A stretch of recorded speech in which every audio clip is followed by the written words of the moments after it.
Laplace correction of for speed of sound in air। जो अभी का टॉपिक है ये हमारे पास speed of sound in air जो न्यूटन ने फाइंड की थी। उसके अंदर हमें अच्छी तरीके से पता है कि 16% एरर आ रहा था। तो उसकी फिर बाद में करेक्शन की गई थी जिसे हम लोग लेप्लास करेक्शन के नाम से जानते हैं। हम लोगों ने भी इसी टॉपिक को ही डिस्कस करना होगा। यहाँ पे जो टाइटल बना हुआ है टाइटल पे से हम लोग देख सकते हैं कि इसके अंदर जो मॉडुलस ऑफ इलास्टिसिटी आता है वो हमारे पास गैमा टाइम प्रेशर के इक्वल आ जाता है। तुम लोगों ने इसी को ही प्रूफ करना होगा। So basically Laplace correction for speed of sound in air क्या है जी कि the relation which modify the Newton formula for the speed of sound in air is called Laplace correction. एक ऐसा रिलेशन जिसने न्यूटन फार्मूला को modified किया था ताकि हम लोग स्पीड ऑफ साउंड को क्या कर सकें, फाइंड कर सकें। स्पीड ऑफ साउंड को अगर हम देखें तो वो दो चीज़ों के ऊपर डिपेंड करती है जी। एक होता है मॉडुलस ऑफ इलास्टिसिटी और दूसरी चीज़ होती है डेंसिटी ऑफ मीडियम। ये जो हमारे पास रिजल्ट आया हुआ है ये हमारे पास एक्सपेरिमेंटल रिजल्ट है। इसी की ही थ्योरेटिकल इंटरप्रिटेशन पहले न्यूटन ने फाइंड की थी जिसके अंदर कुछ एरर आया था और उसी को फिर करेक्शन लेप्लास ने की थी जी। तो चलते हैं हम ये कैसे सॉल्व किया गया था देखते हैं। सो क्या अजम्पशन थी लेप्लास की। अब देखें जो हमारे पास न्यूटन था, न्यूटन हमें यह बताया था कि जब साउंड वेव ट्रेवल करती हैं किसी भी मीडियम एयर में से तो वो कंप्रेशन और रेयरफिक्शन की फॉर्म में ट्रेवल कर रही होती हैं। और अकॉर्डिंग टू न्यूटन कंप्रेशन और रेयरफिक्शन के टाइम पे जो टेम्परेचर होता है सिस्टम का वो हमेशा कांस्टेंट रहता है। लेकिन लेप्लास ने क्या बात बताई, लेप्लास ने यह बताया था कि कंप्रेशन और रेयरफिक्शन जो होती है वो बहुत तेज फिनोमेना होता है, ये इतना स्लो फिनोमेना नहीं होता। तो इस वजह से जो हीट हमारे पास इंक्रीज करती है ड्यू टू कंप्रेशन तो उस हीट को फ्लो आउट करने के लिए इतना टाइम नहीं होता कि वो सारी की सारी रेयर फिक्शन के टाइम पे बाहर निकल जाए। So Laplace point out that compression and rarefaction occur so rapidly, ये बहुत तेज फिनोमेनाज हैं। Heat of compression can not have time to flow the rarefaction. अब देखिए कंप्रेशन के टाइम पे हीट जो होगी सिस्टम की इंक्रीज होगी, जब रेयर फिक्शन करेंगे तो कुछ ना कुछ हीट डिक्रीज हो जाएगी लेकिन कंप्लीट डिक्रीज नहीं होगी। दोबारा फिर कंप्रेशन स्टार्ट हो जाएगी तो फिर हीट इंक्रीज होना शुरू हो जाएगी। तो इस टाइम पे देखा जाए तो सिस्टम का टेम्परेचर फिर कांस्टेंट नहीं रहता। Hence temperature of the system does not remains constant in such case are constant heat. ये हमारे पास कौन सा केस बन जाता है, ये कांस्टेंट हीट का केस बन जाता है जिसमें लोग नाम दे देते हैं आइडियाबैटिक प्रोसेस। तो इसके अंदर हम लोग बरल बॉयल्स लॉ की मॉडिफाइड फॉर्म को यूज करते हैं। वो क्या हमारे पास होती है जी, P V gamma is equal to constant. जो सिंपल बॉयल्स लॉ वो हमारे पास है product of pressure and volume is remain constant, लेकिन यहाँ पर हम ये पढ़ते हैं product of pressure and volume of power gamma is remain constant. हम सपोज करते हैं, अब यहाँ पर गैमा क्या चीज़ है पहले जरा हम लोग इसको देख लेते हैं। गैमा बेसिकली हमारे पास रेशो होती है दो मोलर स्पेसिफिक हीट्स की। एक होती है molar specific heat at constant pressure divide by molar specific at constant volume. और डिफरेंट मीडियम्स की वैल्यू के लिए इसकी जो वैल्यू होती है वो डिफरेंट होती है।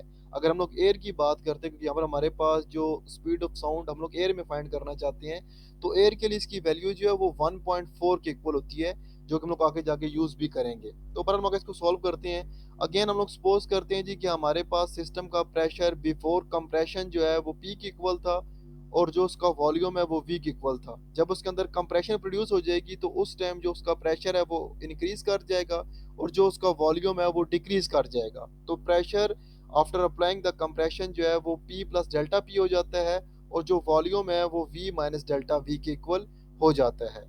अब देखें P V gamma is equal to आ जाएगा P plus delta P V minus delta V raise to power gamma. अब ये जो साइड है ये हमारे पास रिप्रेजेंट करती है बिफोर कंप्रेशन और जो ये साइड है ये रिप्रेजेंट करती है आफ्टर कंप्रेशन। ठीक है जी। बेसिकली ये वही है P one V one gamma is equal to P two V two gamma, ये उसी फॉर्म की फॉर्म बनती है। पी वन वी वन जो है वो सिंपल पी इंटू वी की इक्वल है और पी टू वी टू जो है वो P plus delta P and V minus delta V के इक्वल बन जाता है। अब इस इक्वेशन के अंदर से आप लोगों ने इस v को कॉमन निकालना है। तो जब आप v को कॉमन निकालेंगे तो मैथमेटिकल रूल्स के अकॉर्डिंग v के ऊपर भी गैमा आ जाएगा, इसकी जगह पर 1 आ जाएगा माइनस डेल्टा। ये जो v है अब ये इसके साथ फिर डिवाइड हो जाएगा। अब अगर आप V raise to power gamma को उसके साथ मल्टीप्लाई करेंगे तो आपके पास वापस फिर यही रिजल्ट बन जाता है। तो आप मैथ्स के रूल्स के अकॉर्डिंग इसको आप कॉमन निकाल सकते हैं जी। आप लोगों ने यहाँ पर अब इस इक्वेशन के ऊपर आप लोगों ने बायनोमियल थ्योरम अप्लाई करना है। बायनोमियल थ्योरम जब आप लोग अप्लाई करेंगे और हायर टर्म्स को आप लोग इग्नोर कर देंगे तो आप लोगों के पास one minus delta V over V whole power gamma is equal to आ जाएगा one minus gamma delta V over V equal बन जाता है। ये रिजल्ट हमारे पास आता है after applying the binomial expansion. जो बच्चे फर्स्ट ईयर पढ़ रहे हैं जी वो जब मैथमेटिक्स को पढ़ेंगे तो मैथमेटिक्स को पढ़ने के बाद चैप्टर नंबर 8 को पढ़ने के बाद मैथमेटिक्स के तो उनको ये चीज क्लियर हो जाएगी। हमें अच्छी तरीके से पता है कि जब हम लोगों ने बायनोमियल सीरीज ओपन की थी तो हमारे पास ये रिजल्ट आ रहा था one minus delta V over V whole raise power gamma की जगह पर। अब आप इसको आगे सॉल्व करेंगे जी। सॉल्व करेंगे तो लोग कैसे सॉल्व करेंगे, अब यहाँ पे देखें तो वी की पावर गैमा इस साइड पे भी आ रहा है, इस साइड पे भी आ रहा है, तो ये दोनों एक दूसरे को क्या कर देंगे, कैंसल आउट। आप लोगों के पास पीछे इस फॉर्म का रिजल्ट बच जाता है। उसके बाद आप लोगों ने क्या किया जी, आप लोगों ने इस प्रेशर और डेल्टा पी की वैल्यू को आप लोगों ने इस इक्वेशन के साथ क्या करवा दिया है, मल्टीप्लाई करवा दिया है। तो आप लोगों के पास ये रिजल्ट आ जाता है। इसको आप लोग कंप्लीट सॉल्व करें तो डेल्टा पी और डेल्टा वी जहाँ पे दोनों इकट्ठा लिखा हुआ आ रहा है तो हम लोग कहते हैं कि इन दोनों का जो प्रोडक्ट है वो हमारे पास बहुत स्मॉल की इक्वल बन जाता है। तो इस वजह से हम लोग इसको क्या कर देते हैं जी, निगलेक्ट कर देते हैं। तो ये टर्म हमारे पास कंप्लीट खत्म हो जाएगी, फिर हमारे पास जस्ट ये टर्म्स बच जाती हैं जो यहाँ पे लिखी हुई आप लोगों के सामने आ चुकी हैं जी। अब इस टर्म के अंदर भी आप लोग देखें तो ये प्रेशर जब इक्वल के इस तरफ जाएगा तो ये नेगेटिव में हो जाएगा, तो हम लोग के पास P minus P is equal to ये टर्म्स हम लोग के पास आ जाती हैं। इसको सॉल्व करें तो ये p माइनस पी भी आपस में कैंसल आउट हो जाएंगे। ये नेगेटिव टर्म जब इक्वल किस तरफ जाएगी तो पॉजिटिव हो जाएगी। इधर हमारे पास जस्ट डेल्टा p आ जाता है जी।